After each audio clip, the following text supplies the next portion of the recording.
सत्ता में बात अब सुप्रीम कोर्ट की, जिसने आज चुनाव जीतने में इस्तेमाल होने वाले सबसे ताकतवर हथियार को देश की बर्बादी का हथियार कहा है। यह खबर मुफ्त की रेवड़ियों पर है, जिन्हें बांटना हमारे नेताओं के लिए चुनाव जीतने का एक शॉर्टकट बन गया है।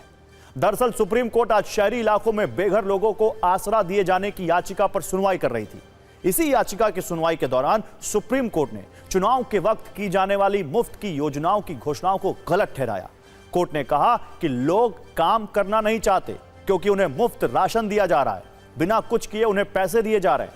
Justice B R. गवई और जस्टिस ऑगस्टिन जॉर्ज मसीह की बेंच ने केंद्र सरकार से कहा है कि हम आपकी परेशानी समझते हैं और सराहना करते हैं, लेकिन क्या यह अच्छा नहीं होगा कि आप ऐसे लोगों को मुख्य धारा का हिस्सा बनाएं और उन्हें देश के विकास का हिस्सा बनाएं।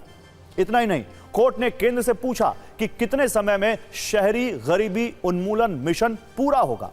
उन्होंने अटॉर्नी जनरल से कहा कि आप केंद्र से इसका जवाब मांगिए और हमें बताइए।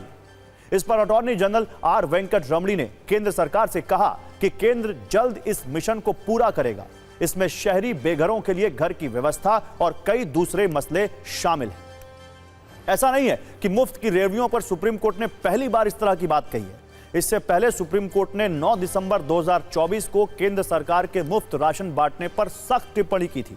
कोर्ट ने कहा था कि कब तक ऐसे मुफ्त राशन बांटा जाएगा, सरकार रोजगार के अवसर क्यों नहीं पैदा कर रही। तब कोर्ट अकुशल मजदूरों को मुफ्त राशन कार्ड दिए जाने से संबंधित मामले पर सुनवाई कर रही थी। इस दौरान केंद्र ने अदालत को बताया था कि राष्ट्रीय खाद्य सुरक्षा अधिनियम 2013 के तहत 81 करोड़ लोगों को मुफ्त या रियायती दर पर राशन दिया जा रहा है। इससे पहले 15 अक्टूबर 2024 को तो सुप्रीम कोर्ट ने फ्रीबीज पर केंद्र और इलेक्शन कमीशन को नोटिस भेजा था। यह नोटिस उस याचिका पर दिया गया था जिसमें चुनाव से पहले मुफ्त योजनाओं के वादे को रिश्वत घोषित करने की मांग थी और यह डिमांड भी की गई थी कि चुनाव आयोग ऐसी योजनाओं पर फौरन रोक लगाए। अगर राज्यवार बात करें तो कोई राजनीतिक दल ऐसा नहीं है जो मुफ्त की रेवड़ियों से अपने राज्य को कर्जे में डालकर वोटों की फसल ना काट रहा हो। विकसित राज्य महाराष्ट्र से लेकर पिछड़े राज्य झारखंड तक में रेवड़ियां खूब बांटी जा रही हैं और कर्ज बढ़ता जा रहा है। मध्य प्रदेश में लाडली बहना जैसी लोकप्रिय स्कीम चलाई जा रही है, वहां पहले 3,80,000 करोड़ रुपए का कर्ज है।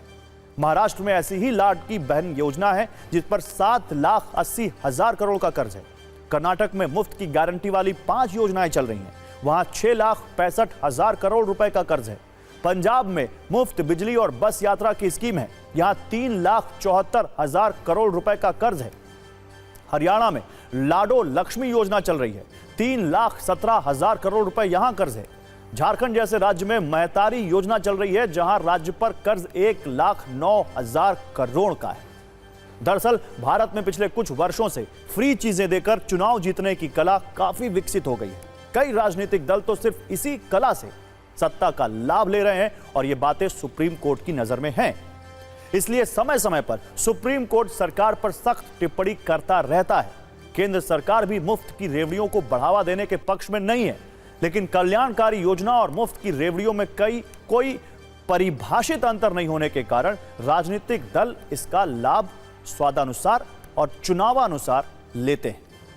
ऐसे में यह समझने की जरूरत है कि कल्याणकारी योजना यानी वेलफेयर स्कीम और मुफ्त की रेवड़ी में बहुत महीन सा फर्क है, जिसे हमारे देश के नेताओं को समझने की जरूरत है। देखिए, यहां पर अब समय खत्म हो चुका, लेकिन मुझे लगता है कि मैसेज बहुत अच्छे तरीके से पहुंच गया है हमारे देश के राजनीतिक दलों को और नेताओं को, और उम्मीद है कि वो इस पर जरूर काम करेंगे।